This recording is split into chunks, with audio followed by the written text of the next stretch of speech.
Hey everyone, welcome back to my YouTube channel. So today we will read class 9 science chapter 6 tissues. It's a biology chapter and this is very easy and interesting chapter. We will read this chapter line by line and understand each and every word, okay? So let's start reading this. Chapter 6 tissues. From the last chapter we recall that all living organisms are made of cells. पिछले chapter में हमने पढ़ा था कि सारे living organism किससे बने हैं, सेल से बने हैं. ये जो यूनिसेलुलर ऑर्गेनिज्म होते हैं ना, इनमें एक सिंगल सेल होता है जो ही सारे फंक्शंस करता है. जैसे कि एमोएबा, एक सिंगल सेल सारी मूवमेंट करता है. खाना लेता भी अंदर, गैस को एक्सचेंज भी करता है, गैस लेता भी है, छोड़ता भी है. लेकिन अगर यही मल्टी सेलुलर ऑर्गेनिज्म हो तो इसके अंदर बहुत सारे मिलियंस करोड़ों सेल्स होंगे. Most of these cells are specialise to carry out specific functions. और बहुत सारे सेल्स को अलग अलग स्पेशलाइज किया गया है अलग अलग फंक्शन को करने के लिए. Each specialise function is taken up by a different group of cell और हर फंक्शन एक अलग ग्रुप ऑफ सेल करता है. सिंस इसीलिए ये जो सेल होते हैं ये सिर्फ एक ही पर्टिकुलर फंक्शन करते हैं. जो मल्टी सेलुलर ऑर्गेनिज्म होता है उनका एक सेल एक ही फंक्शन करता है, ज़्यादा नहीं करता. वो यूनिसेलुलर की तरह नहीं होता है. Since these cells carry out only a single function, like ये जो cells होते हैं ये सिर्फ एक ही कोई पर्टिकुलर फंक्शन करते हैं, तो ये इसको बहुत ध्यान से बहुत समझ के करते हैं. क्योंकि जो ह्यूमन बींग्स होते हैं ना, इनकी जो मसल सेल्स होती हैं ये कॉन्ट्रैक्ट करती हैं, फैलती हैं और फिर रिलैक्स करती हैं, जिससे हमारी बॉडी में मूवमेंट होती है. ये जो नर्व सेल्स होती हैं ये मैसेजेस कैरी करती हैं. इधर से उधर तक बात कैसे पहुंचती है, किसके थ्रू पहुंचती है, नर्व सेल्स के थ्रू. ये जो ब्लड है हमारे जो बॉडी में फ्लो कर रहा है ये ऑक्सीजन को बॉडी में ले जाता है, पूरे ऑक्सीजन को. तब भी कहते हैं हमारा ब्लड कभी रुकना नहीं चाहिए. जब भी ब्लड रुक जाए तो मतलब ऑक्सीजन जाना रुक गया है ना. फूड को बॉडी में पहुंचाता है, हमारी हार्मोन्स को, और जो भी वेस्ट मटेरियल है सब चीज़ें ब्लड ही हर जगह पहुंचाता है. ये जो प्लांट्स होते हैं ना इनमें एक वस्कुलर टिश्यूज़ होते हैं. कौन से टिश्यूज़ होते हैं, वस्कुलर टिश्यूज़, जो कि फूड कंडक्ट करते हैं और वाटर कंडक्ट करते हैं किसी एक प्लांट के पार्ट से, मतलब किसी एक पार्ट से लेके प्लांट के दूसरे पार्ट्स तक पहुंचाते हैं. इसीलिए जो मल्टी सेलुलर ऑर्गेनिज्म होते हैं इनमें बहुत डिवीज़न होता है लेबर का, मतलब काम हर जगह बटा हुआ होता है, बांट देते हैं, डिवाइड कर देते हैं. Cells specialising in one function are often group together in the body. ये जो सेल्स होते हैं ना जिनमें एक फंक्शन स्पेशलाइज किया जाता है इन्हें ऑफन ना ग्रुप कर दिया जाता है इकट्ठा बॉडी में, मतलब एक एक नहीं, अलग अलग ये हर एक फंक्शन करते हैं तो इन्हें एक साथ ग्रुप कर देते हैं. इसका मतलब ये है कि जो पर्टिकुलर फंक्शन है ना ये आराम से कोई भी out by cluster of cells at a definite place in the body. मतलब हर सेल का एक ग्रुप, क्लस्टर ऑफ सेल मतलब इन्हें ग्रुप में बांट दिया गया तो किसी को जौन सा फंक्शन जो उनके हैं वो एक ग्रुप अपना आराम से बॉडी में करता रहे. और ये जो क्लस्टर है सेल्स का इसे ही हम क्या कहते हैं, टिश्यू. इसी ग्रुप को हम कहते हैं टिश्यू. इसी टिश्यू को अरेंज किया जाता है, डिज़ाइन किया जाता है जिससे ये so as to give the highest possible efficiency of function, जिससे ये हमें सबसे अच्छे फंक्शंस प्रोवाइड कर सके. ये जो ब्लड है, फिलोयम है और ये जो मसल्स हैं ये सब एग्जांपल्स हैं टिश्यूज़ की. ये जो भी पॉइंट्स मैं आपको बता रही हूँ आपको बहुत ध्यान से सुनना है क्योंकि यही points one word question bank के एग्जाम्स में आते हैं. A group of cells that are similar in structure, वो ग्रुप ऑफ सेल्स जो कि स्ट्रक्चर में बिल्कुल सेम है और एक साथ काम करते हैं जिससे वो एक पर्टिकुलर फंक्शन कर सके, उसी को हम टिश्यू कहते हैं. मतलब उसी से ही एक टिश्यू बनता है. अब हम आते हैं इसके यूनिट 6.1 पे. That says are plants and animals made of same type of tissues. क्या प्लांट्स और एनिमल्स सेम टाइप के टिश्यूज से बनते हैं? चलो कंपेयर करते हैं इनके स्ट्रक्चर को और फंक्शंस को. क्या प्लांट्स और एनिमल्स का सेम स्ट्रक्चर है? क्या वो दोनों सेम फंक्शन करते हैं, अलग अलग करते हैं? They are noticeable differences between the two. और इन दोनों के बीच में कुछ नोटिसेबल डिफरेंसेस है, मतलब जो ध्यान से आप नोटिस कर सकते हो. प्लांट स्टेशनरी है और फिक्स्ड कह दो, मतलब जो अपनी जगह से हिल नहीं सकते. They don't move since they have to be upright, इसलिए इन्हें सीधा खड़ा ही रहना है बस. इसमें बहुत सारे सपोर्टिव टिश्यू होते हैं. They have a large quantity of supportive tissue जो इन्हें सपोर्ट करते हैं, तभी तो ये खड़े रहते हैं ना. और the supportive tissue generally has dead cells, और सपोर्टिव टिश्यू में जनरली कौन से सेल्स होते हैं, डेड सेल्स। ये चीज़ याद रखनी है आपको कि ये जो प्लांट्स होते हैं इनमें कौन सा टिश्यू होता है, सपोर्टिव टिश्यू, और जो सपोर्टिव टिश्यू होता है इसमें कौन से सेल्स होते हैं, dead cells. Animals on the other hand move around in search of food, और अगर आप दूसरे हाथ में एनिमल्स लो तो वो तो इधर उधर घूमते रहते हैं फूड की सर्च में, मेट्स की, शेल्टर की सर्च में, कहीं रहने को मिल जाए। वो ज़्यादा एनर्जी कंज्यूम करते हैं एज़ कम्पेयर टू प्लांट्स। बहुत सारे टिश्यूज़ जो होते हैं ना, most of the tissues they contain are living, उनमें जितने भी टिश्यूज़ होते हैं ना वो लिविंग होते हैं, क्योंकि प्लांट्स में जो टिश्यू होता है वो डेड होता है और जो एनिमल्स में टिश्यू होते हैं वो लिविंग होते हैं। अब दूसरा डिफरेंस क्या है एनिमल्स और प्लांट्स के बीच में, वो उनका पैटर्न ग्रोथ का है ना, वो कैसे ग्रो करते हैं। The growth in plants is limited to certain regions, जो प्लांट्स की ग्रोथ है वो बिल्कुल लिमिटेड है सर्टेन रीजन्स से, मतलब इतना ही ग्रो करेंगे, इतना करेंगे, जबकि ऐसा एनिमल्स में नहीं है। कुछ टिश्यूज़ होते हैं प्लांट्स में जो कि उनको थ्रू उनकी पूरी लाइफ डिवाइड करके रखते हैं वो टिश्यूज़। कैसे, मतलब ये टिश्यूज़ को ना हर एक रीजन में लोकलाइज्ड किया जाता है। अब उनकी डिवाइडिंग कैपेसिटी क्या होती है टिश्यूज़ की, उस पे बेस होकर जो बहुत सारे प्लांट्स टिश्यूज़ होते हैं ना, इनको ऐसे क्लासिफाई किया जाता है, या तो ग्रोइंग और मेरिस्टेमेटिक टिश्यू या फिर परमानेंट टिश्यू। ग्रोइंग और मेरिस्टेमेटिक टिश्यू मतलब, तो प्लांट्स को किस पे डिवाइड किया जाता है, मेरिस्टेमेटिक टिश्यू और परमानेंट टिश्यू पे। मेरिस्टेमेटिक कह दो या फिर ग्रोइंग टिश्यू। ग्रोइंग टिश्यू मतलब ये इनकी ग्रोथ पे, या फिर ये परमानेंट है या फिर ये ग्रो करेंगे या नहीं। तो plants can be divided as two tissues, उनको क्लासीफाई किया जाता है टू टिश्यूज़ में, मेरिस्टेमेटिक टिश्यू और permanent tissue. Cell growth in animals is more uniform, जो सेल की ग्रोथ है ना एनिमल्स में वो ज़्यादा यूनिफॉर्म है, मतलब वो ज़्यादा अच्छे से ग्रो करते हैं, इसीलिए कोई डेमार्केशन नहीं होती इसमें, लाइक डिवाइड करने की and non dividing regions in animals. So there is no demarcation of dividing and non dividing regions in animals. मतलब एनिमल्स में ऐसा कुछ नहीं होता जो इन चीज़ों को दो चीज़ों में डिवाइड करे, अलग करे, इन्हें डिवाइडिंग है या नॉन डिवाइडिंग रीजन है। जो स्ट्रक्चरल ऑर्गेनिज्म होता है ना, ऑर्गेनाइजेशन होता है ऑर्गन्स का या फिर ऑर्गन सिस्टम्स का, वो बहुत अच्छा स्पेशलाइज्ड होता है और कॉम्प्लेक्स एनिमल्स में लोकलाइज किया जाता है। जैसे then even in every very complex plants, जैसे कि कॉम्प्लेक्स प्लांट्स में हर कोई ऑर्गन सिस्टम को स्पेशलाइज किया जाता है, इसी तरह कॉम्प्लेक्स एनिमल में भी किया जाता है। और ये जो फंडामेंटल डिफरेंस है ना इनके बीच में, reflects the different modes of life pursued by these two major groups of organism. ये हमारे वो डिफरेंट मोड्स, अलग अलग तरीके दिखाते हैं लाइफ के, जो कि कैसे हैं, परस्यूड किससे परस्यू किए जा रहे हैं, इन दो मेजर ग्रुप ऑफ ऑर्गेनिज्म से। एक हमारा क्या हो गया, particularly in their different feeding methods, particularly किसमें, इनके डिफरेंट फीडिंग, ये कैसे खाते हैं, कैसे फीड करते हैं, है ना, किसमें, प्लांट्स में और एनिमल्स में। Also, they are differently adapted for a sedentary existence on one hand, plants, and active locomotion on the other, animals. इनमें differently adapted मतलब ये adapt की हुई इन्होंने कुछ sedentary existence। sedentary existence क्या होती है, actually sedentary existence means like जो चीज़ हिल नहीं सकती। सेडेंट्री एग्जिस्टेंस उन्हीं से ही शो की जा सकती है, उन्हीं चीज़ों से जो हिलते नहीं हैं, जैसे कि प्लांट्स। और active locomotion is known as the ability to move from one place to another, जो कि एनिमल्स हैं। तो ये चीज़ ध्यान रखनी है कि प्लांट्स को किस नेम से जाना जाता है, सेडेंट्री एग्जिस्टेंस, और एनिमल्स को active locomotion. You have to learn this thing that plants are known as to be sedentary existence and animals are known as to be active locomotion, contributing to this difference in organ system design. It is with reference to these complex animal and plant bodies that we will now talk about the concept of tissues in some detail. अब हम plants और animals का जो concept है tissues का, इसको detail में read करेंगे। 6.2 प्लांट टिश्यूज़। सबसे पहले पढ़ते हैं मेरिस्टेमेटिक टिश्यू के बारे में, मतलब रूट्स का ग्रो होना अनियन बल्ब्स में। मेरिस्टेमेटिक टिश्यू किस में आता है, प्लांट्स में, तो उसको पढ़ते हैं एक्टिविटी के थ्रू। मतलब आप 2 ग्लास जार्स लो और उनमें ना वाटर फिल कर दो।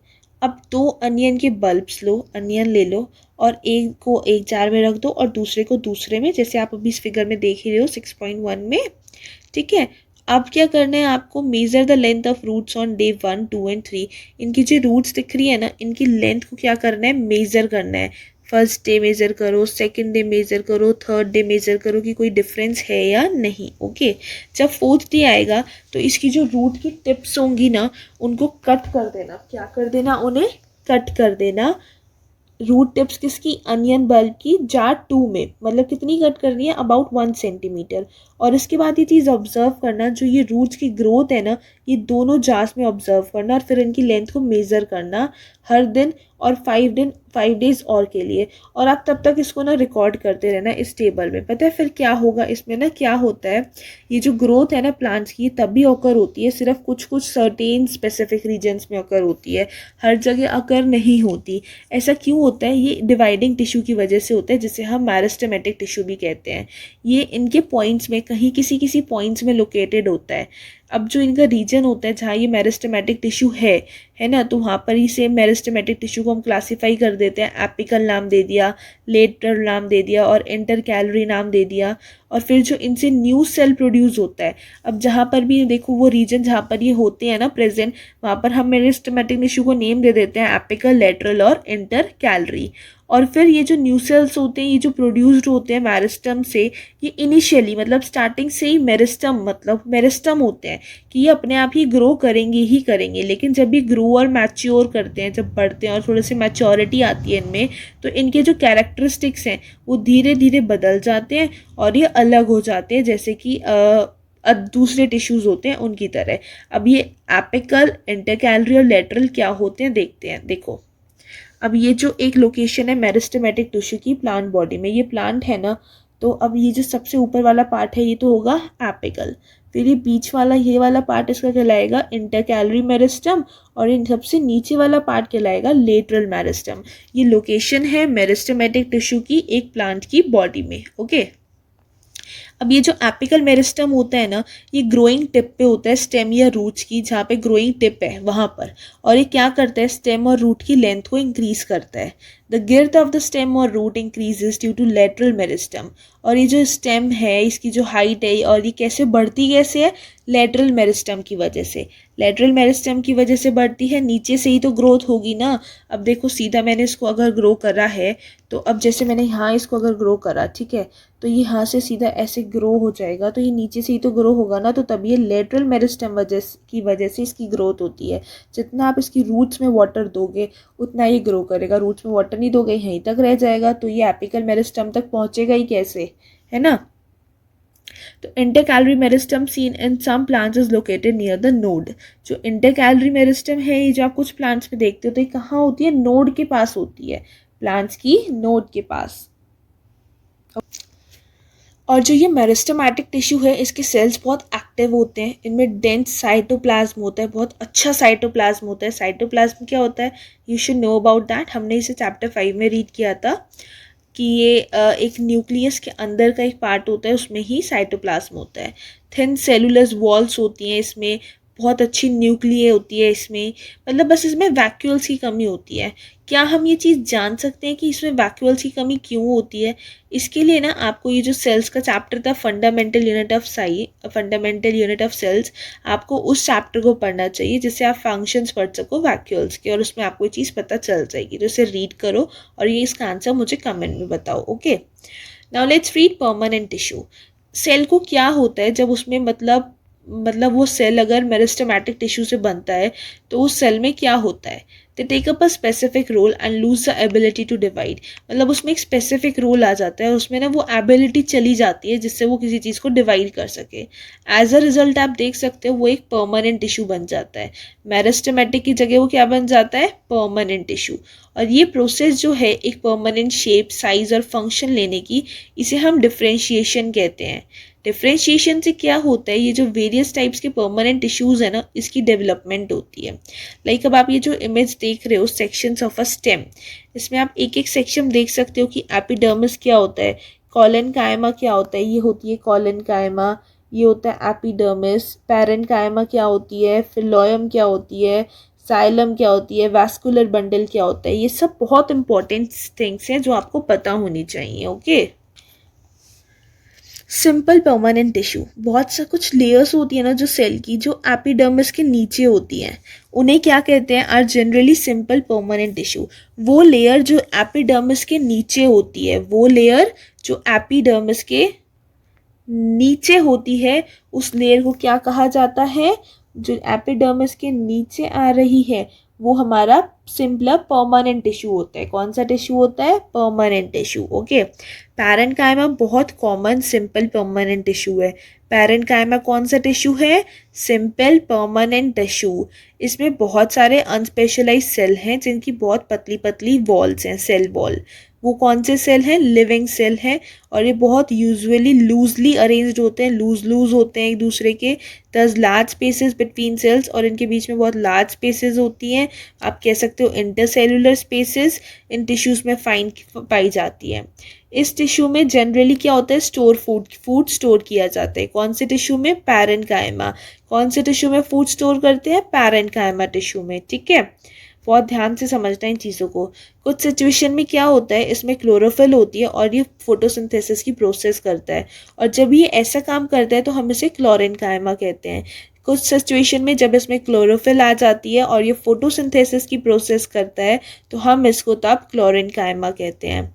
इन एक्वेटिक प्लांट्स, जो एक्वेटिक प्लांट्स होते हैं उसमें लार्ज एयर कैविटीज प्रेजेंट होती हैं पैरेन्काइमा में, जिससे वो उन्हें मदद कर सकें तैरने के लिए। लार्ज एयर कैविटीज प्रेजेंट होती हैं पैरेन्काइमा में, जिससे हम उन्हें हेल्प कर सकें फ्लोट करने के लिए। Such a parenchyma type is called a aerenchyma. ऐसा पैरेन्काइमा जो कि एक्वेटिक प्लांट्स में होता है, लाइक जिससे वो जिसमें लार्ज एयर कैविटीज़ होती हैं जिससे वो फ्लोट कर सके, ऐसे पैरेन्काइमा को हम एरेन्काइमा कहते हैं। जो फ्लेक्सिबिलिटी होती है प्लांट्स में is due to another permanent tissue. जो फ्लेक्सिबिलिटी होती है प्लांट्स में वो दूसरे परमानेंट टिश्यू की वजह से होती है, जो है कॉलेनकाइमा। जो फ्लेक्सिबिलिटी होती है प्लांट्स में वो किस टिश्यू की वजह से होती है, कॉलेनकाइमा की वजह से। It allows bending of various parts of a plant. इससे बेंडिंग मतलब बहुत सारे जो पार्ट्स हैं प्लांट्स के उसमें बेंडिंग हो जाती है, जैसे टेंड्रिल्स और stems of climbers without breaking. Tendrils मतलब ये जो टेंड्रिल्स होती हैं प्लांट्स की, और ये जो स्टेम्स होती है ना, ये आपस में मतलब ये मुड़ जाती हैं लेकिन टूटती नहीं है। क्यों, क्योंकि इनमें कॉलेनकाइमा होता है। ये फ्लेक्सिबिलिटी किस टिश्यू की वजह से आती है, कॉलेनकाइमा टिश्यू की वजह से। हम इस टिश्यू को लीफ की स्टॉक्स में फाइंड कर सकते हैं, जो कि एपिडर्मिस के बिल्कुल नीचे है। ये लीफ की स्टॉक्स, इसमें हम इसको देख कैसे, ये देखो, you can see this in this image. ये एपिडर्मिस के जो नीचे आ रहा है ना, यहाँ पर ये जो लीव्स है ना, इसमें ये जो हमारी मूवमेंट है, लाइक ये जो लीव्स होती हैं इसके ये जो लीव स्टॉक्स हैं, ये बिल्कुल आप कितना भी कर लो ये ब्रेक नहीं होंगी, क्योंकि इसमें कॉलेनकाइमा प्रेजेंट है। जो सेल्स होते हैं ना इस टिश्यू के, वो भी लिविंग होते हैं, एलोंगेटेड होते हैं, और इरेगुलरली मतलब बहुत मोटे मोटे होते हैं कॉर्नर से। There is very little intercellular space.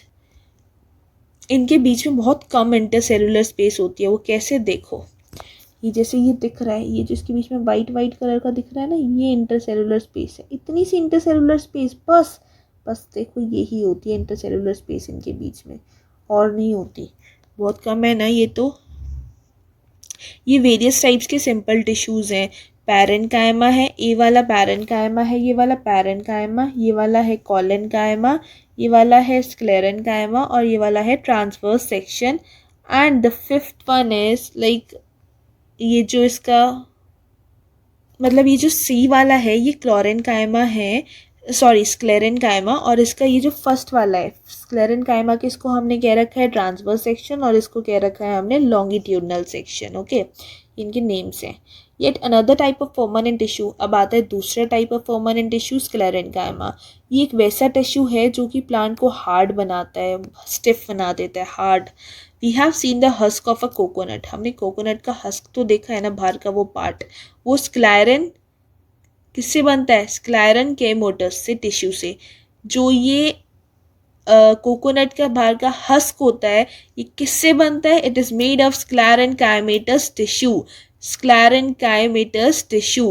The husk of a coconut is made up of sclerenchymatous tissue. और इस सेल्स के टिश्यू क्या होते हैं, लाइक इस टिश्यू के जो सेल्स होते हैं वो डेड होते हैं। ये लॉन्ग होते हैं, नैरो होती हैं, जैसे कि इनकी वॉल्स बहुत मोटी होती हैं लिग्निन की वजह से। इसकी लॉन्ग इसी मतलब ये लॉन्ग होते हैं, स्क्लेरेन्काइमेटस टिश्यू नैरो होते हैं, इनकी वॉल थिक होती हैं, किस वजह से, लिग्निन की वजह से। लिग्निन, ये आपको ये सब चीज़ें याद करनी है। Often these walls are so thick, इनकी वॉल्स कभी कभी बहुत मोटी हो जाती है कि मतलब उनके बीच में कोई स्पेस बचती नहीं है सेल के बीच में। तो the tissue is present in stems around vascular bundles. तो ये टिश्यू जो होता है ना, ये सेल्स के मतलब ये जो वास्कुलर बंडल्स है ना, इनके आसपास आ जाता है। किसमें, लीव्स की जो वेन्स होती हैं, लीव्स में जो आप ये पत्तियों में ये जो वेन्स देखते हो ना इसकी, लाइक ये एक लीव है तो इसकी ये जो वेन्स हैं इसमें आ जाता है, इसमें ये वेन्स में आ जाता है। और इसकी हार्ड कवरिंग में, सीड्स और नट्स की हार्ड कवरिंग में, जिससे ये जो प्लांट के पार्ट्स होते हैं ना, इसको ये स्ट्रेंथ प्रोवाइड करता है। क्या प्रोवाइड करता है इसको, स्ट्रेंथ, ताकत। देखो अब आपको एक एक्टिविटी करनी है, फ्रेशली प्लग्ड लीफ लो रॉयो की, स्ट्रेच करो और उसको तोड़ दो, उसमें प्रेशर डालने से ब्रेक करो। जब वो टूट रही होगी ना, ब्रेक हो रही होगी, उसको स्ट्रेच करते रहो धीरे धीरे, सो दैट सम पील और skin projects out from the cut, मतलब कुछ कट दिखे उसमें से, जो पील निकले कुछ, उस पील को फिर रिमूव करो और उसे एक पैट्री डिश में रखो जिसमें वाटर फिल हो। ऐसी लाइक उसको ऐसे यूटेंसिल में रखो जिसमें वाटर हो। फिर उसमें कुछ सैफरन डालो और कुछ टाइम आप रुकोगे ना मिनट्स के लिए, तो आप देखोगे उसमें एक स्लाइड बन जाएगी। कैसे, फिर उस स्लाइड को ना like gently place a cover slip over it. आप ऑब्जर्व करो उसको माइक्रोस्कोप में। तो आप क्या ऑब्जर्व करोगे कि जो आउटर मोस्ट लेयर है ना वो सेल की, जिसे हम एपिडर्मिस कहते हैं। What is the outermost layer of cells called, epidermis. वो एपिडर्मिस ना usually single layer of cell से बनी होती है। किससे, सिंगल लेयर ऑफ सेल। कुछ प्लांट्स में, in some plants living in very dry habitat, कुछ प्लांट्स जो बहुत मतलब सूखे हैबिटेट में रहते हैं ना, तो एपिडर्मिस में भी thicker since protection against water loss is critical. वहाँ पे एपिडर्मिस जो है ना थोड़ी मोटी हो सकती है क्योंकि वहाँ पे वाटर पानी बहुत ज़्यादा लूज होता है। The entire surface of a plant has an outer covering epidermis, means जो ये एंटायर सरफेस जो होता है ना पूरा प्लांट का, इसकी एक आउटर कवरिंग होती है जिसको हम कहते हैं एपिडर्मिस। ये क्या करती है, प्रोटेक्ट करती है सारे पार्ट्स को प्लांट के। And epidermal cells on the aerial parts of the plant often secrete a waxy. ये जो एपिडर्मल लाइक सेल्स होते हैं ना एरियल पार्ट्स के, प्लांट्स के एरियल पार्ट्स के, ये एरियल पार्ट्स क्या होते हैं आपको पता है। ये जो एपिडर्मल सेल है और आप यहाँ ये देख रहे हो ना इस इमेज में, ये जो एपिडर्मल सेल्स है ना, ये इसके इन पार्ट्स पर ना और एक वैक्सी वाटर रेजिस्टेंस लेयर बना देते हैं, लाइक वाटरी सी रेजिस्टेंस लेयर बना देते हैं इसके आउटर सरफेस पर। और ये कहाँ मदद आती है, लाइक पानी के लॉस को बचाती है, मैकेनिकल इंजरी से बचाती है, पैरासिटिक फंगाई लगने से बचाती है इन्हें। Since it has a protective role to play, इसका एक प्रोटेक्टिव रोल है। Cells of epidermal tissue form a continuous layer, जो सेल्स होते हैं एपिडर्मल टिश्यू के कंटिन्यूस लेयर बनाते हैं बिना किसी इंटरसेलुलर स्पेसेस के। जो ज़्यादा से ज़्यादा एपिडर्मल सेल्स होते हैं ये बिल्कुल फ्लैट होते हैं और ज़्यादातर इनकी जो आउटर और साइड वॉल्स होती हैं ये इनर वॉल से मोटी होती हैं। क्या होती हैं, इनर वॉल से थिकर होती हैं। We can observe small pores here and there in the epidermis of the leaf. हम छोटे छोटे पोर्स देख सकते हैं ना इसमें। देखो ये जो लीफ के एपिडर्मिस है इसमें छोटे छोटे से ये छेद होते हैं, पोर्स होते हैं। इन्हें हम पोर्स को हिंदी में छेद कहते हैं। ये जो एपिडर्मिस है लीव्स के, इसके अंदर ना छोटे छोटे से ऐसे ऐसे पोर्स होते हैं, ठीक है। तो ये जो पोर्स होते हैं ना इन्हें हम स्टोमेटा कहते हैं। और स्टोमेटा ना 2 किडनी शेप्ड सेल्स होते हैं जिन्हें गार्ड सेल्स कहा जाता है। मतलब इन्हें किडनी शेप्ड सेल्स, किडनी की शेप वाली सेल्स इन्हें कवर किया जाता है जिन्हें हम कहते हैं गार्ड सेल्स। देखो ये रहा गार्ड सेल, ये रहे गार्ड सेल। स्टोमेटा ये रहा, देखो मैंने आपको यही बताया था एपिडर्मिस में छोटे छोटे ये होंगे। ये रहे इसके अंदर ये जो गार्ड सेल्स हैं, ये रहे इसके गार्ड सेल्स के अंदर ये छोटे छोटे से हैं पोर्स और इन्हें है स्टोमेटा। और जिनको ये कवर कर रहे हैं, जो इन्हें कवर कर रहे हैं वो हैं गार्ड सेल्स, राइट। तो स्टोमेटा भी आपको पता है they are necessary for exchanging gases with the atmosphere. इनका क्या यूज़ होता है स्टोमेटा का, जो गैसेज होती है ना एटमॉस्फेयर की उन्हें एक्सचेंज करते हैं।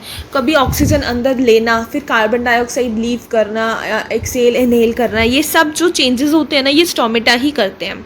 ये बहुत ज़रूरी है गैसेस को एक्सचेंज करने के लिए एटमॉस्फेयर के साथ। और ट्रांसपायरेशन क्या होती है, अब इनमें से आपने देखा होगा कभी कभी ना लीव्स में पानी की बूंदें आई हुई होती हैं। ये जो हमारी लीव्स होती है ना, ऐसी लीव्स, इन पे ना ऐसे छोटी छोटी वाटर की ड्रॉप्स आई हुई होती है। ये क्या होती है? ट्रांसपायरेशन, पानी का लॉस होना। अब यहाँ पे पानी की बूंदें तो बन गई, ये स्टोमेटा के थ्रू आती है, जब गैसेस एक्सचेंज होती हैं ये आ तो जाती है, फिर ये हवा में वाटर वेपर, भाप बन के उड़ जाती है, अपने आप कहाँ जाती हैं? भाप बन जाती है। ये भी स्टोमेटा की प्रोसेस से होता है। जो ये ट्रांसपायरेशन होती है ये भी स्टोमेटा की प्रोसेस से होती है। ट्रांसपायरेशन क्या होती है? Loss of water in the form of water vapour. पानी को इन्होंने मतलब बाहर निकालना है। अब कुछ पानी इननेसेसरी है, वो वाटर नहीं चाहिए प्लांट को, तो कैसे निकालेगा वो? इसमें से वाटर की यहाँ पे छोटी छोटी सी हमारी बूंदें आ जाएंगी और फिर वो वाटर वेपर बन के उड़ जाएंगी। ऐसे ही अपने पानी को बाहर निकालेगा।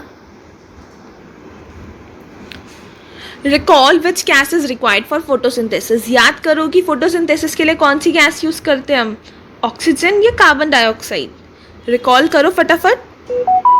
फोटोसिंथेसिस के लिए हमें कार्बन डाइऑक्साइड गैस चाहिए होती है।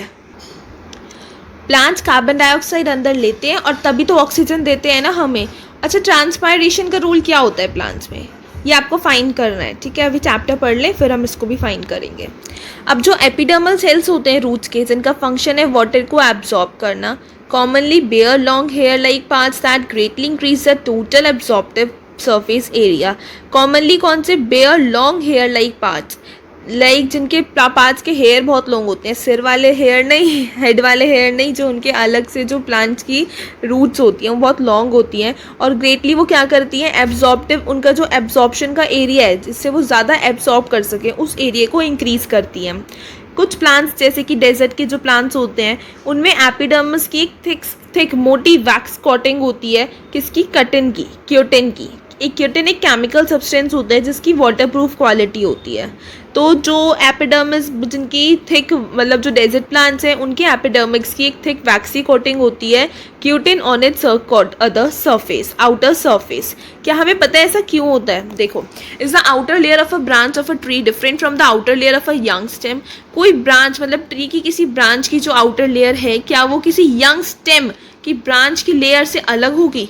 जैसे जैसे प्लांट्स बढ़ते हैं ना, तो जो ये आउटर प्रोटेक्टिव टिश्यू होता है ना, इसमें भी बहुत सारे चेंजेस आते हैं। A strip of secondary meristem located in the cortex forms layers of cells which constitute the cork.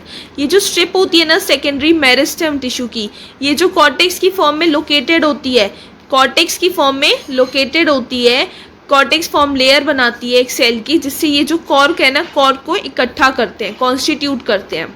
जो सेल्स होते हैं कॉर्क के, ये डेड होते हैं और कम्पैक्टली अरेंज किए जाते हैं बिना किसी इंटरसेलुलर स्पेस के। अब देखो यहाँ देखो आप इस प्रोटेक्टिव टिश्यू में, ये कॉर्क सेल्स हैं, ये हमारा रप्चर्ड एपिडर्मिस है और ये कॉर्क सेल्स हैं। इनमें जो ये कॉर्क सेल्स हैं, मतलब ये बिना कि, मतलब इन्हें इकट्ठा किया गया कॉर्क्स को और ये कम्प्लीटली डेड हैं और इनको बिना किसी इंटरसेलुलर स्पेस के अरेंज किया गया। ये जो बीच में इसके कॉर्क हैं वो होते हैं कॉर्क सेल्स। इनमें एक सब्सटेंस भी होता है सबरेन इनकी वॉल्स में, जो इनको इम्परवियस बनाता है, impervious to gases and water, means जिससे ये लाइक आप कह सकते हो गैसेस और मतलब लिक्विड्स वो अलाउ नहीं करते कि कोई भी फ्लूइड उनमें से पास हो, कोई भी लिक्विड चीज़ उनमें से पास हो। तो इनमें एक ऐसा सब्सटेंस होता है सबरेन जो वॉल्स को इम्परवियस बनाता है, जिससे गैसेस और वाटर में से कोई भी लिक्विड पास ना हो सके। Let's study complex permanent tissue. जो डिफरेंट टाइप्स के टिश्यूज़ होते हैं ना, जो हमने अभी तक डिस्कस करे हैं, वो सब एक टाइप के सेल से बने होते हैं जो एक दूसरे की तरह दिखते हैं। इनमें से कुछ टिश्यूज़ जो होते हैं ना, वो सिंपल परमानेंट टिश्यूज़ कहलाते हैं, मतलब ये टिश्यूज़ ही सिंपल परमानेंट टिश्यूज़ कहलाते हैं। तो ये अनदर टाइप ऑफ, जो दूसरा टाइप है परमानेंट टिश्यू का, वो आता है कॉम्प्लेक्स टिश्यू। जो कॉम्प्लेक्स टिश्यूज़ होते हैं ये एक और एक से ज़्यादा सेल से बने होते हैं। Complex tissues are made of more than one type of cells. All the cells coordinate to perform a common function. ये सारे सेल्स इकट्ठे होते हैं और एक कॉमन फंक्शन करते हैं। Xylem and phloem are examples of such complex tissues. Xylem और फिलोएम कुछ एग्जाम्पल्स हैं, दो एग्जाम्पल हैं कॉम्प्लेक्स टिश्यूज़ के। Remember them, these are commonly asked in exams. Name the two complex tissues that are xylem and phloem. ये both जो है ना कंडक्टिंग टिश्यूज़ है, मतलब ये ना एक वैस्कुलर बंडल बनाते हैं। एक वैस्कुलर बंडल मीन्स में I could tell you like, you can say like a strand of conducting vessels and the stem or leaves of a plant, typically with phloem on the outside and xylem on the inside, in the inside. That means कि like जो ये vascular bundle बनाते हैं ना इकट्ठे होकर ये tissues, ये स्टेम और लीव्स की वेसल्स जो होती है ना उन्हें क्रिएट करते हैं. मतलब ये इनकी वेसल्स है ना, ये फिलोयम के तो ऊपर वाली साइड में आएगी और जाइलम के अंदर वाली साइड में आएगी. लाइक अभी आप इस इमेज में ये देख सकते हो, ये होती हैं vessels, these are vessels.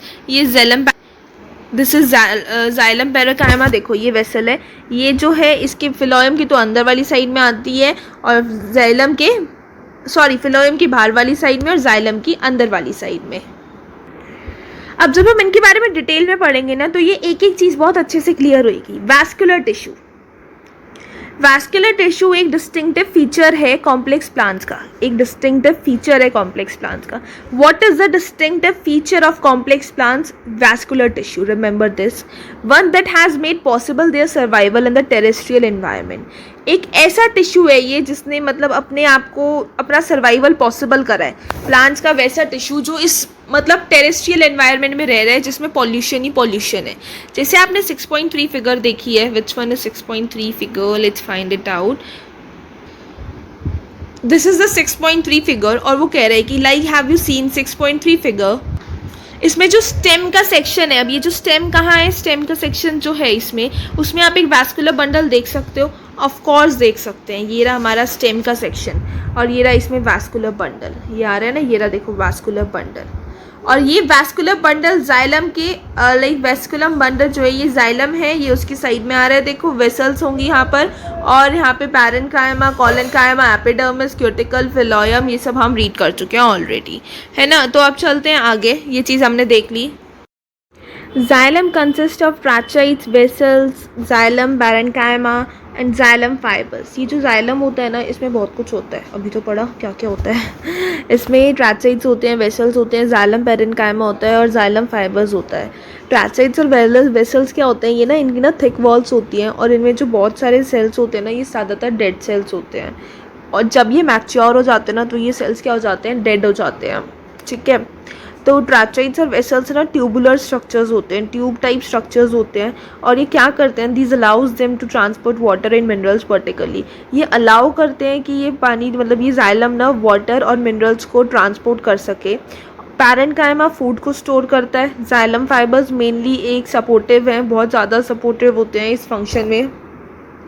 Xylem fibres बहुत ज़्यादा इंपॉर्टेंट हैं इसके लिए. And the next is phloem. So phloem जो होती है ना 5 टाइप के सेल से बनी होती है. Sieve cells, sieve tubes, companion cells, phloem fibres and the phloem parenchyma. You have to remember these: sieve cells, sieve tubes, companion cells, phloem fibers and phloem parenchyma. जो ये sieve tubes होती है ना ये tubular cells हैं, मतलब with perforated walls. Do you know what are perforated walls? Ciliary tracheids, tracheid. Okay, ये तो जाइलम का है ना और ये रहा इसके कॉम्प्लेक्स टिश्यू का फिलोयम का section. Sieve plate, sieve tube, phloem parenchyma, companion cell. You can see it in your book also. तो अभी हम बात कर रहे थे कि you know what are perforated walls. Perforated walls means वो वॉल्स जिनके अंदर ना होल्स होते हैं. सीव ट्यूब्स वो ट्यूबुलर ट्यूब सेल्स हैं जिनके अंदर परफोरेटेड वॉल्स होते हैं और इस टाइप से क्वेश्चन आ सकते हैं आपके एग्जाम में. That name the part of phloem with perforated walls. So the answer is sieve tubes. वो पार्ट बताने phloem का जिसमें perforated walls होती हैं और वो होता है sieve tube. Phloem transports food from leaves. Phloem ना food को ट्रांसफ़र करता है leaf से plants के दूसरे पार्ट तक. phloem fiber के अलावा जो अदर phloem होती है ना, other phloem cells, phloem fiber के एक्सेप्ट फिलोयम फाइबर जो अदर सेल्स होती हैं ये लिविंग सेल्स होती है. अब ये रहे हमारे सेक्शंस हैं, इनमें हमारे उसके फिलोयम के सेक्शंस हैं. ये रही सीव प्लेट, ये रहा सीव ट्यूब, ये रहा फिलोयम और ये रहा फिलोयम पैरेन्काइमा और ये रहा कंपेनियन सेल. ये पूरा सेक्शन है फिलोयम का. इसका डायग्राम आपको अच्छे से लर्न होना चाहिए. अब आते हैं कुछ क्वेश्चंस कि आपको टाइप बताने हैं सिंपल टिश्यूज़ के. सिंपल टिश्यूज़ अभी हमने पीछे लर्न करे हैं. सिंपल टिश्यूज़ क्या होते हैं? पैरेन्काइमा, एरेन्काइमा, कोलेनकाइमा और स्क्लेरेन्काइमा. ये होते हैं ना हमारे 4 सिंपल टिश्यूज़. एपिकल मेरिस्टम कहाँ फाउंड होता है? अरे सब कुछ मैं बताऊंगी तो आप क्या करोगे, खुद फाइंड करो. भी चैप्टर तो पढ़ लिया है ना. कौन सा टिश्यू हस्क बनाता है कोकोनट का? कुछ फिलोयम के कंस्टिट्यूएंट्स क्या हैं अभी रीड करें. सब मुझे आंसर्स आप अगर आप लिख सकते हो you will write in the comment section. Of these all 3 question, क्योंकि फर्स्ट मैंने आपको बता दिया है। एनिमल टिश्यूज़, जब हम सांस लेते हैं तो हम एक्चुअली ना अपनी चेस्ट में फील करते हैं कि हम ब्रीथ कर रहे हैं, up and down in the chest. How do these body parts move, ये बॉडी के पार्ट्स क्यों हिलते हैं जब हम सांस ले रहे हैं, चेस्ट क्यों हिल रही है हमारी। For this we have specialise cells called muscle cells, और इनकी ना हमारे बॉडी में स्पेशलाइज सेल्स होते हैं जिन्हें मसल सेल्स कहते हैं, जो कंट्रैक्शन और रिलैक्सेशन होता है ना इन सेल्स का, ये मूवमेंट में रिजल्ट करता है। जब हम ये जो मसल सेल्स हैं, लाइक देखो, let me annotate and tell, ये जो हमारी बॉडी है, अब लाइक हम नोज से ब्रीथ कर रहे हैं, तो अब ये जो मसल सेल्स हैं, ये जो सेल्स होते हैं ना, ये कॉन्ट्रैक्ट करते हैं और फिर रिलैक्स करते हैं। तो इस सेल से हमारी पूरी बॉडी में मूवमेंट होती है। इन सेल से जब ये ऊपर जाएंगे कॉन्ट्रैक्शन, नीचे आएंगे रिलैक्सेशन, तो इन सेल से हमारी पूरी बॉडी में मूवमेंट होती है। स्मूथ मसल फाइबर्स, आप देख सकते हो लोकेशन कहाँ होती है मसल फाइबर्स की, in this figure you can see that yourself. During breathing we inhale oxygen, जब हम ब्रीथ करते हैं ना तो हम ऑक्सीजन अंदर लेते हैं, तो ये ऑक्सीजन जाता कहाँ है, ये सीधा हमारी लंग्स से एब्जॉर्ब करती हैं और फिर ये बॉडी के सारे सेल्स में जाता है, किसके थ्रू, ब्लड के थ्रू। हमेशा ब्लड ही ऑक्सीजन को सारी जगह पहुंचाता है।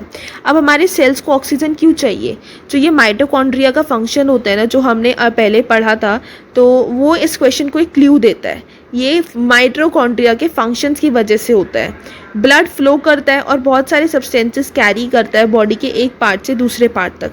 एग्जाम्पल लें अगर, वो ऑक्सीजन कैरी करता है और फूड कैरी करता है सारे सेल्स तक।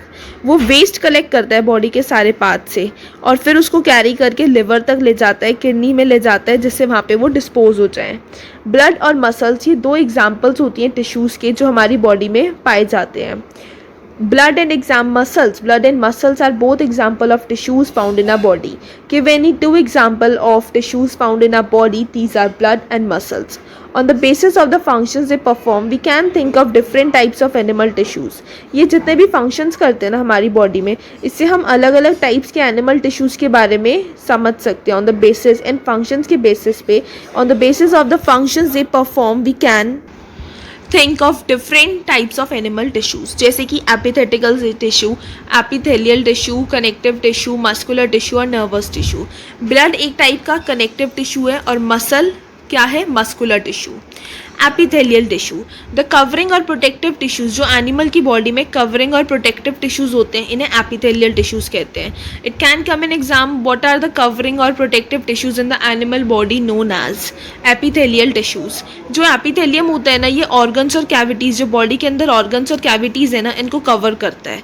ये एक बैरियर बनाता है टू कीप डिफरेंट बॉडी, ये एक बैरियर भी बनाता है। It also forms a barrier, जिससे जो सारे बॉडी के सिस्टम है ना, ये अलग अलग रहें। जो स्किन है, जो माउथ की लाइनिंग है, जो ब्लड वेसल्स की लाइनिंग है, लंग एल्वेओल है, किडनी ट्यूब्यूल्स हैं, ये सब एपिथेलियल टिश्यूज़ के बने होते हैं। Can come in exam, name any two things that are made up of epithelial tissues: kidney tubules, lung alveoli, lining of blood vessels. मैं तो आपको बहुत सारी बता रही हूँ, आपको 2 ही बतानी होंगी। एपिथेलियल टिश्यू सेल्स जो होते हैं ना, बहुत टाइटली पैक्ड होते हैं और एक कॉन्टीन्यूस शीट क्रिएट करते हैं। इनमें बहुत छोटी अमाउंट की सीमेंटिंग होती है इनके बीच में, एंड कोई इंटर सेलुलर स्पेस तो होती नहीं है। ऑब्वियसली जो भी इनके अंदर आएगी बॉडी के अंदर या बॉडी को लीव करेगी, उसे कम से कम एक लेयर तो एपिथेलियम की क्रॉस करनी ही होगी। एज अ रिजल्ट आप कह सकते हो जो परमेबिलिटी है सेल्स की, वेरियस एपिथेलिया की, जो मतलब इसकी जो परमानेंटनेस है, ये कितने टाइम तक रह सकता है, ये एक इम्पॉर्टेंट रोल प्ले करती है मटेरियल्स के एक्सचेंज को रेगुलेट करने में। जो बॉडी और एक्सटर्नल एनवायरनमेंट हमारी बॉडी बाहर से लेती है और छोड़ती है, और बॉडी के डिफरेंट पार्ट्स के बीच में जो भी एक्सचेंजेस होते हैं, उसमें एपिथेलियल टिश्यू का बहुत बड़ा हैंड है बहुत बड़ा हाथ है इसमें इनका। सो regardless of the type, all epithelium is usually separated from the underlying tissue by an extracellular fibrous basement membrane. अब इसके टाइप के रिगार्डलेस जो ये एपिथेलियम होता है ना, इसको अलग करा जाता है। जो ये अंडरलाइंग टिश्यू होता है, जो टिश्यू अंडर मतलब उसके नीचे होता है, किससे अलग करा जाता है, by an extracellular fibrous basement membrane. So you have to remember that कि epithelium is usually separated from the underlying tissue by an extracellular fibrous basement membrane, because it can come in exam. In this way it can come an exam ki how is epithelium usually separated from the underlying tissue. So you will write by an extracellular fibrous basement membrane. Different epithelia showed like 6.9 figure में आप देख सकते हो. Where 6.9 कहाँ पर है? ये 6.9 figure. In this you can C different types of epithelial tissues आप देख सकते हो डिफरेंट टाइप्स के. ये सब 4 टाइप्स हैं. Squamous, stratified squamous, cuboidal, columnar. ये सब 4 डिफरेंट टाइप्स हैं एपिथेलियल टिश्यूज़ के. Different epithelia show different structures that correlate with their unique functions. अलग अलग एपिथेलिया के अलग अलग फंक्शंस हैं. जैसे कि जो सेल्स होते हैं, जो इन सेल्स लाइनिंग ब्लड वेसल्स और लंग एल्वेले, वो सेल्स लाइनिंग ब्लड वेसल्स में और लंग एल्वेले में, जहाँ पे ट्रांसपोर्टेशन जो होती है ना सब्सटेंस की, वो एक सिलेक्टिवली परमिएबल सरफेस से होती है. There is a simple flat kind of epithelium. वहाँ पर एक सिंपल फ्लैट काइंड एपिथेलियम होता है और उसको हम कहते हैं simple squamous epithelium. Squama mean scale of skin. Squama का मतलब ही होता है स्केल किसका? स्किन का. सिंपल स्क्वेमस एपिथेलियल सेल्स ना बहुत पतले होते हैं और फ्लैट होते हैं और एक डेलिकेट लाइनिंग बनाते हैं. जो ऑस्फेगस होता है ना, और जो लाइनिंग होती है हमारे माउथ की, ये भी कवर की जाती है स्क्वेमस एपिथेलियम से. जो हमारी स्किन जो कि हमारी बॉडी को प्रोटेक्ट करती है, वो भी स्क्वेमस एपिथेलियम की बनी होती है. Skin epithelial cells are arranged in many layers. Skin epithelial cells arrange किए जाते हैं बहुत सारी लेयर्स से. Why? Because like to prevent wear and tear, जिससे वियर और टीयर को वो प्रिवेंट कर सके. Since they are arranged in a pattern of layers, क्योंकि वो एक लेयर्स के पैटर्न में अरेंज किए जाते हैं. एपिथेलियम स्ट्रैटिफाइड स्क्वेमस एपिथेलियम भी कहलाता है. Epithelium is also called epithelium is called stratified squamous epithelium. जहाँ पे ऑब्जॉर्प्शन और सिक्रेशन होती है, अब्जॉर्ब करना और सीक्रेट करना. As in the inner lining of the intestine, जैसे इंटेस्टाइन की अंदर वाली लाइनिंग में होती है, तो वहाँ पे टॉल एपिथेलियल सेल्स प्रेजेंट होते हैं. और दिस कॉलमनर, मतलब columnar means pillar like epithelium facilitates जो होती है ना मूवमेंट्स, ये एपिथेलियल बैरियर को क्रॉस कर लेती है. और जो हमारा रेस्पिरेटरी ट्रैक्ट होता है, कॉलमनर एपिथेलियल टिश्यू में भी एक सीलिया होता है जिसमें हेयर लाइक प्रोजेक्शंस होते हैं आउटर सर्फेसिस के एपिथेलियल सेल्स के. और ये सीलिया हिल भी सकता है, मूव भी कर सकता है. और इसका जो मूवमेंट है ये म्यूकस को फॉरवर्ड करता है, आगे धक्का देता है, जिससे वो इसे क्लियर कर दे. और इस टाइप के एपिथेलियम को is the ciliated columnar epithelium. इस टाइप के एपिथेलियम को हम कहते हैं कॉलमनर एपिथेलियम. क्यूबॉइडल एपिथेलियम, जिसकी क्यूब शेप सेल्स होते हैं, वो एक किडनी ट्यूबल्स की लाइनिंग क्रिएट करता है. And ducts of salivary gland, जहाँ पे वो मैकेनिकल सपोर्ट प्रोवाइड करता है. Epithelial cells often acquire additional specialisation. Epithelial cells में ज़्यादातर एडिशनल स्पेशलाइजेशन चाहिए, जैसे कि ग्लैंड सेल, जो कि सब्सटेंसेस को सीक्रेट कर सकता है एपिथेलियल सरफेस पे. कभी कभी एक पोर्शन जो होता है ना एपिथेलियल टिश्यू का, ये अंदर की तरफ फॉरवर्ड होता है और मल्टी सेलुलर ग्लैंड बन जाता है, और इसे कहते हैं glandular epithelium. Connective tissue. Blood एक टाइप का कनेक्टिव टिश्यू है. और इसको ये कनेक्टिव टिश्यू क्यों है? एक क्लू दिया गया आपको चैप्टर के इंट्रोडक्शन में, तो उसको फाइंड करो. चलो अब देखते हैं ये क्यों है. Like let's look at this type of tissue in some more detail. Clue आपको चैप्टर के इंट्रोडक्शन में मिल गया था, तो उसको फाइंड कर लो. ठीक है. जो सेल्स होते हैं ना कनेक्टिव टिश्यू के, ये बहुत लूजली स्पेस्ड होते हैं, एम्बेडेड होते हैं एक इंटरसेलुलर मैट्रिक्स में. बहुत जगह स्पेस होती है इनके बीच में. और वो जो मैट्रिक्स है वो मे बी जेली लाइक हो सकती है, फ्लूइड हो सकती है, डेंस हो सकती है और रिजिड हो सकती है. The nature of matrix differs in कॉन्कॉर्डेंस with the function of the particular connective tissue. जो ये नेचर है मैट्रिक्स का, ये अलग अलग होता है, डिफर्स करता है कैसा फंक्शंस होते हैं. जैसे पर हर एक कनेक्टिव टिश्यू के अलग अलग फंक्शंस होते हैं, उसी अकॉर्डिंग इसका मैट्रिक्स होता है. Okay, so blood has a fluid liquid matrix called plasma. Blood में एक फ्लूइड मैट्रिक्स होता है. कौन सा मैट्रिक्स होता है? फ्लूइड, जिसको कहते हैं प्लाज्मा.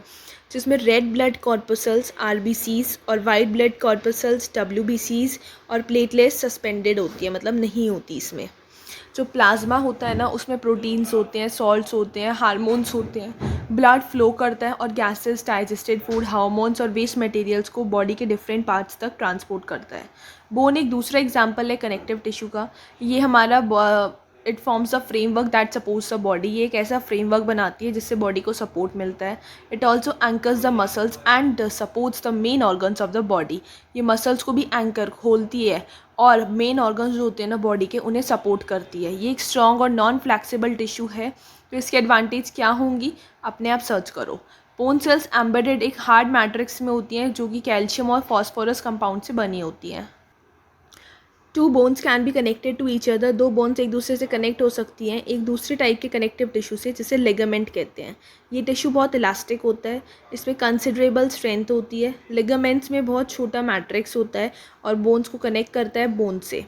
टेंडन्स मसल्स को कनेक्ट करते हैं बोन से और एक दूसरे टाइप के कनेक्टिव टिश्यू हैं। टेंडन्स में फाइब्रस टिश्यू होता है जिसमें बहुत ज़्यादा स्ट्रेंथ होती है लेकिन फ्लेक्सिबिलिटी बहुत लिमिटेड होती है। दूसरा टाइप होता है कनेक्टिव टिश्यू का कार्टिलेज, जिसमें बहुत ज़्यादा स्पेस सेल्स होते हैं और जो सॉलिड मैट्रिक्स है ये बना होता है प्रोटीन्स और शुगर से। Cartilage smoothens bone surfaces at joints. Cartilage जो है बोन सर्फेसेस को हमारे जॉइंट्स पे स्मूथ कर देता है और ये नोज़, ईयर, ट्रैकिया और लैरिंग्स में भी प्रेजेंट होता है। हम अपने जो ईयर्स के कार्टिलेज हैं इसको फोल्ड कर सकते हैं लेकिन हम अपनी बोन्स को बेंड नहीं कर सकते जो हमारी आर्म्स में है। Think of how the two tissues are different. सोचो ये दो टिश्यूज़ अलग अलग क्यों हैं। एरियोलर कनेक्टिव टिश्यू जो है वो स्किन और मसल्स के बीच में पाया जाता है, मतलब ब्लड वेसल्स के पास ही पाया जाता है और नर्व्स के पास, और जो हमारी बोन मैरो होती है वो उसकी स्पेस को फिल कर देता है ऑर्गन से और इंटरनल ऑर्गन्स को सपोर्ट करता है और टिश्यूज़ की रिपेयरिंग में मदद करता है। हमारी बॉडी में फैट्स कहाँ स्टोर होते हैं। Fat storing adipose tissue is found below the skin. ये जो फैट स्टोरिंग एडिपोज टिश्यू होता है ना, ये हमारे स्किन के नीचे पाया जाता है और इंटरनल ऑर्गन्स के बीच में। तो सेल जो इस टिश्यू के सेल्स होते हैं ना, ये फैट ग्लोब्यूल से फिल होते हैं and storage of fats also lets it act as an insulator. जो फैट्स की स्टोरेज है ना, ये इसको एक इंसुलेटर की तरह काम करने देती है। Do you know what is insulator? Means एक मीडियम की तरह वर्क करता है। इंसुलेटर मीन्स एक मीडियम है उनका जो बॉडी को नॉन कंडक्टर थिंग से अलग करता है। अब आता है मस्कुलर टिश्यू। मस्कुलर टिश्यू में एलोंगेटेड सेल्स होते हैं जिन्हें आप मसल फाइबर्स भी कहते हो। ये टिश्यू रिस्पॉन्सिबल होता है हमारी बॉडी के मूवमेंट के लिए, राइट। सो मसल्स में हमारे स्पेशल प्रोटीन्स होते हैं जो कहलाते हैं कॉन्ट्रैक्टाइल प्रोटीन्स, जो कॉन्ट्रैक्ट और रिलैक्स करते हैं जिससे हमारी बॉडी में मूवमेंट होती है। ये सब टिश्यूज़ हैं मस्कुलर टिश्यूज़ और fibres you can say. We can move some muscles by conscious will. हम कुछ मसल्स को अपनी विल, अपनी मर्जी से भी हिला सकते हैं। जो मसल्स हमारी लिम्स में होती हैं वो तब हिलती हैं जब हम उन्हें चाहते हैं। What are limbs? See let me show you. Limbs आपको मैं बता सकती हूँ क्योंकि इस डायग्राम में गिवन नहीं है। ये जो हमारी बॉडी होती है ना, उसमें जो हमारे लाइक नी होती है, उस नी के ही पार्ट में ये लिम्स होते हैं जिससे हमें चलने वलने सब में मदद होती है। तो और जब हम इन्हें चाहें तब रोक भी सकते हैं। इन मसल्स को कहा जाता है वॉलंटरी मसल्स, जो हमारी मर्जी से चलती हैं। इन मसल्स इन्हें हम स्केलेटल मसल्स भी कहते हैं क्योंकि हमारी बोन से अटैच्ड होती हैं और हमें चलने में हेल्प करती हैं। Under the microscope these muscles show alternate light and dark bands और striations were strain appropriately. As a result they are also called, इसलिए इन्हें स्ट्रेटेड मसल्स भी कहते हैं। जो सेल्स होती हैं टिश्यूज़ के लॉन्ग होते हैं, सिलेंड्रिकल होते हैं, अनब्रांच होते हैं और मल्टी न्यूक्लिएट होते हैं जिनमें मतलब कोई भी न्यूक्लिए नहीं होती।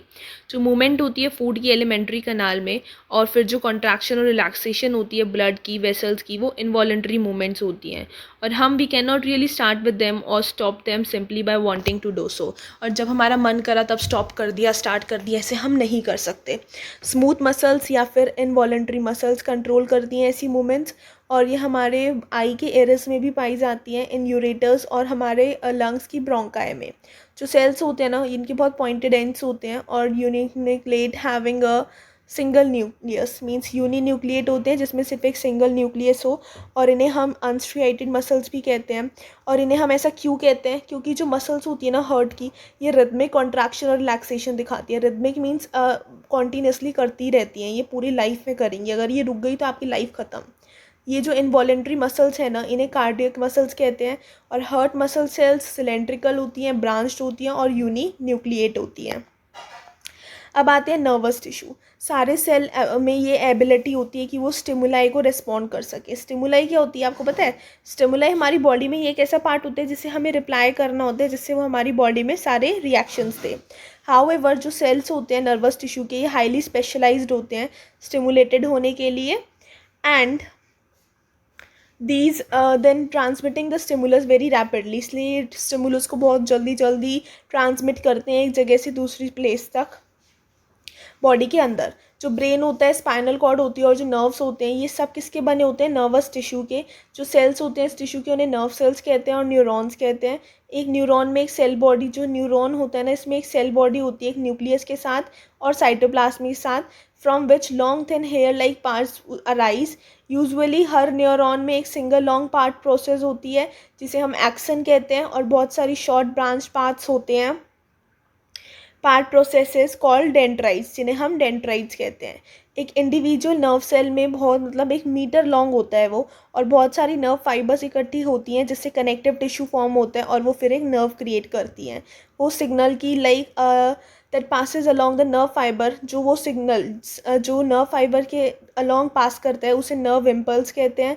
नर्व इम्पल्स अलाउ करता है हमें हमारी मसल्स मूव करने के लिए जब हमारा मन करे, और this functional combination of nerve and muscle tissue is fundamental to most animals. ये फंक्शनल कम्बाइनेशन नर्व और मसल टिश्यू का फंडामेंटल है सारे एनिमल्स में। ये कॉम्बाइनेशन एनिमल्स करता है, मतलब एनिमल्स को बिल्कुल कि वो अच्छे से रिस्पॉन्स कर सके फटाफट अपनी स्टिमुली को। सो आपका चैप्टर हो गया कंप्लीट, सारे टॉपिक्स हो गए हैं क्लियर। कोई भी कन्फ्यूज़न है किसी भी टॉपिक में मुझे कमेंट करके बताओ, और वीडियो पसंद आए तो लाइक शेयर और सब्सक्राइब करना। और अगर आपके चैप्टर के सारे टॉपिक्स क्लियर हो गए हैं, then I want to ask you a question that you have to answer me in the comment, that is name the tissue responsible for movement in our body. वो tissue जो responsible होता है हमारी body में movement के लिए। Name the tissue responsible for movement in our body. So guys, if you have understood the whole chapter, do answer this question. If still any confusion, comment down, and no confusion, then like, share and subscribe to my YouTube channel. Thank you. See you soon in the next video. Do subscribe for connected with latest updates like this.